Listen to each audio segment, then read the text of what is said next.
Hi ವೀಕ್ಷಕರೇ, ಎಲ್ಲರಿಗೂ ನಮಸ್ಕಾರ. ನೋಡಿ, ಗೃಹಲಕ್ಷ್ಮಿ ಯೋಜನೆಯ ಪ್ರತಿಯೊಂದು ಫಲಾನುಭವಿಗಳಿಗೆ ಸರ್ಕಾರದಿಂದ 16ನೇ ಕಂತಿನ ಹಣ ಕೂಡ ಜಮಾ ಆಗ್ತಾ ಇದೆ. ನಾಳೆ ಬುಧವಾರ ಕರ್ನಾಟಕದ 27 ಜಿಲ್ಲೆಗಳ ಫಲಾನುಭವಿಗಳ ಬ್ಯಾಂಕ್ ಖಾತೆಗೆ ಸರ್ಕಾರದಿಂದ ಒಟ್ಟು 4,000 ಹಣ ಅಂದರೆ ಗೃಹಲಕ್ಷ್ಮಿ ಯೋಜನೆಯ 15ನೇ ಕಂತಿನ ಹಣದ ಜೊತೆ 16ನೇ ಕಂತಿನ ಹಣ ಕೂಡ ಪ್ರತಿಯೊಂದು ಫಲಾನುಭವಿಗಳ ಬ್ಯಾಂಕ್ ಖಾತೆಗೆ ನಾವು ಜಮಾ ಮಾಡ್ತಾ ಇದ್ದೀವಿ ಅಂತ ಸಚಿವೆ ಲಕ್ಷ್ಮೀ ಹೆಬ್ಬಾಳ್ಕರ್ ಅವರು ಒಂದು ಭರ್ಜರಿ ಗುಡ್ಡಿಸ್ನ ಕೊಟ್ಟಿದ್ದು, ಒಟ್ಟು ಪ್ರತಿಯೊಂದು ಫಲಾನುಭವಿಗಳ ಬ್ಯಾಂಕ್ ಖಾತೆಗೆ 4,000 ಹಣ ಜಮಾ ಆಗ್ತಾ ಇದೆ. ಮತ್ತು ಗೃಹಲಕ್ಷ್ಮಿ ಯೋಜನೆಯಲ್ಲಿ ಹೊಸ 5 ನಿಯಮಗಳು ಜಾರಿಗೆ ಬಂದಿದ್ದು, ನಾಳೆ ಬುಧವಾರ ಕರ್ನಾಟಕದ 27 ಜಿಲ್ಲೆಗಳಿಗೆ ಹಣ ಜಮಾ ಆಗ್ತಾ ಇದೆ. ಮತ್ತು ಆ ಒಂದು ನಿಯಮಗಳು ಏನು ಅಂತ ತಿಳ್ಕೊಳ್ಳೋಣ. ಅದಕ್ಕಿಂತ ಮೊದಲು ವಿಡಿಯೋ ನೋಡ್ತಾ ಇರುವ ಪ್ರತಿಯೊಬ್ಬರ ಹತ್ರ ಕೂಡ ಒಂದು ಚಿಕ್ಕ ರಿಕ್ವೆಸ್ಟ್ ಇದೆ. ನೋಡಿ ಸ್ನೇಹಿತರೆ, ನೀವೇನಾದ್ರೂ ಇನ್ನೂ ಕೂಡ ನನ್ನ ಚಾನಲ್ನ ಸಬ್ಸ್ಕ್ರೈಬ್ ಆಗಿಲ್ಲ ಅಂದರೆ ದಯವಿಟ್ಟು ಪ್ರತಿಯೊಬ್ಬರು ಚಾನಲ್ನ ಸಬ್ಸ್ಕ್ರೈಬ್ ಮಾಡ್ಕೊಳ್ಳಿ, ಹಾಗೆ ವಿಡಿಯೋಗೆ ಒಂದು ಲೈಕ್ನ ಕೊಡಿ. ಹೌದು ಸ್ನೇಹಿತರೆ, ಗೃಹಲಕ್ಷ್ಮಿ ಯೋಜನೆಯ 15ನೇ ಕಂತಿನ ಹಣ ಫಲಾನುಭವಿಗಳ ಬ್ಯಾಂಕ್ ಖಾತೆಗೆ ಜಮಾ ಆದ ನಂತರ ಇದೀಗ ಸರ್ಕಾರ 16ನೇ ಕಂತಿನ ಹಣ ಕೂಡ ಫಲಾನುಭವಿಗಳ ಬ್ಯಾಂಕ್ ಖಾತೆಗೆ ಬಿಡುಗಡೆ ಮಾಡ್ತಾ ಇದೆ. ಸರ್ಕಾರದಿಂದ ಈ 16ನೇ ಕಂತಿನ ಹಣ ನಾಳೆ ಬುಧವಾರ ಅಂದರೆ ಡಿಸೆಂಬರ್ 18ರಂದು ಕರ್ನಾಟಕದ 27 ಜಿಲ್ಲೆಗಳ ಫಲಾನುಭವಿಗಳ ಬ್ಯಾಂಕ್ ಖಾತೆಗೆ ಜಮಾ ಆಗ್ತಾ ಇದ್ದು, ಸರ್ಕಾರ ಈ 16ನೇ ಕಂತಿನ ಹಣನ ನೀವು ಪಡ್ಕೋಬೇಕು ಅಂದರೆ 5 ಹೊಸ ನಿಯಮಗಳನ್ನ ಕೂಡ ಜಾರಿಗೆ ತಂದಿದೆ. ಈ ನಿಯಮನ ಪ್ರತಿಯೊಂದು ಫಲಾನುಭವಿಗಳು ಕಡ್ಡಾಯವಾಗಿ ಪಾಲಿಸಿದರೆ ಮಾತ್ರ ನಿಮ್ಮ ಬ್ಯಾಂಕ್ ಖಾತೆಗೆ 16ನೇ ಕಂತಿನ ಹಣ ಜಮಾ ಆಗ್ತಾ ಇದ್ದು, ನಾಳೆ ಯಾವ ಜಿಲ್ಲೆಗಳಿಗೆ ಹಣ ಜಮಾ ಆಗ್ತಾ ಇದೆ ಅಂತ ತಿಳಿಸ್ಕೊಡ್ತಾ ಇದ್ದೀನಿ.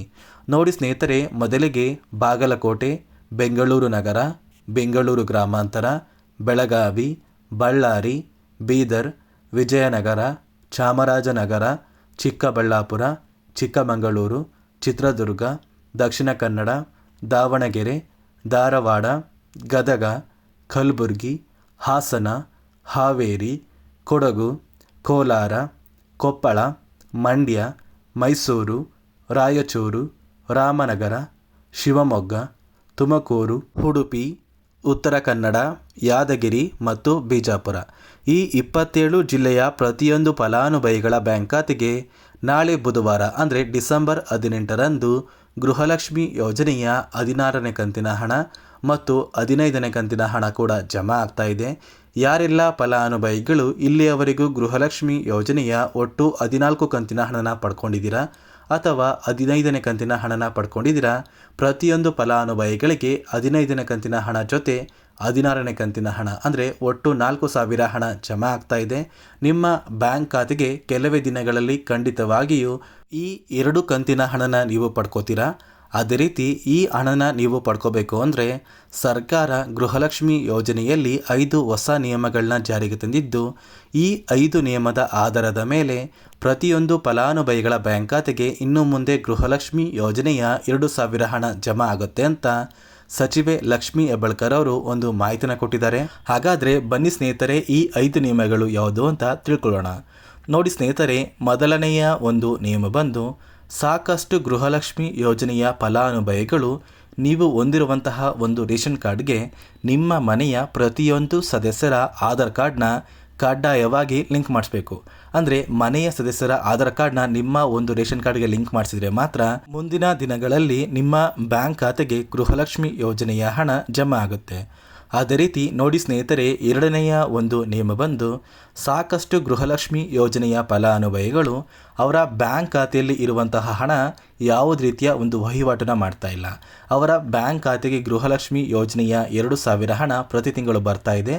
ಆ ಒಂದು ಹಣನ ಫಲಾನುಭವಿಗಳು ಉಪಯೋಗ ಮಾಡ್ತಾ ಇಲ್ಲ ಅಂತ ಪ್ರತಿಯೊಂದು ಬ್ಯಾಂಕ್ಗಳಿಂದ ಸರ್ಕಾರಕ್ಕೆ ಒಂದು ವರದಿನ ಕೊಟ್ಟಿದ್ದಾರೆ. ಇಲ್ಲಿ ಯಾರೆಲ್ಲ ಫಲಾನುಭವಿಗಳು ನಿಮ್ಮ ಬ್ಯಾಂಕ್ ಖಾತೆಯಲ್ಲಿ ಇನ್ನೂ ಕೂಡ ಹಣನ ಹಾಗೆ ಇಟ್ಟಿದ್ದೀರಾ, ಆದಷ್ಟು ಬೇಗ ಆ ಒಂದು ಹಣನ ನೀವು ಬ್ಯಾಂಕಿಗೆ ಹೋಗಿ ತೆಗೆದುಕೊಳ್ಳಿ. ಒಂದು ವೇಳೆ ನಿಮ್ಮ ಒಂದು ಹಣ ಹಾಗೆ ಇದ್ದರೆ ಸರ್ಕಾರ ಆ ಒಂದು ಹಣನ ವಾಪಸ್ ಪಡೆಯುವಂತಹ ಸಾಧ್ಯತೆ ತುಂಬಾ ಇದೆ. ಈ ಒಂದು ನಿಯಮನ ಸರ್ಕಾರ ಜಾರಿಗೆ ತಂದಿದೆ. ಅದೇ ರೀತಿ ಮೂರನೆಯ ಒಂದು ನಿಯಮ ಬಂದು, ನೋಡಿ ವೀಕ್ಷಕರೇ, ಗೃಹಲಕ್ಷ್ಮಿ ಯೋಜನೆಯ ಪ್ರತಿಯೊಂದು ಫಲಾನುಭವಿಗಳು ಮತ್ತು ಮನೆಯ ಸದಸ್ಯರು, ಈ ಒಂದು ಸದಸ್ಯರಲ್ಲಿ ಯಾರೇ ಆಗಿದ್ರೂ ಸರ್ಕಾರಿ ನೌಕರರಾಗಿ ಕಾರ್ಯನಿರ್ವಹಿಸ್ತಾ ಇದ್ದರೆ ಇಂತಹ ಕುಟುಂಬದ ಫಲಾನುಭವಿಗಳ ಬ್ಯಾಂಕ್ ಖಾತೆಗೆ 2,000 ಹಣ ಜಮಾ ಆಗೋದಿಲ್ಲ. ಅದೇ ರೀತಿ ನಾಲ್ಕನೆಯ ಒಂದು ನಿಯಮ ಬಂದು, ನೋಡಿ ವೀಕ್ಷಕರೇ, ನೀವು ಸರ್ಕಾರಕ್ಕೆ ಯಾವುದಾದರೂ ತೆರಿಗೆನ ಕಟ್ತಾ ಇದ್ರೆ ನಿಮ್ಮ ಬ್ಯಾಂಕ್ ಖಾತೆಗೆ ಹಣ ಜಮಾ ಆಗೋದಿಲ್ಲ.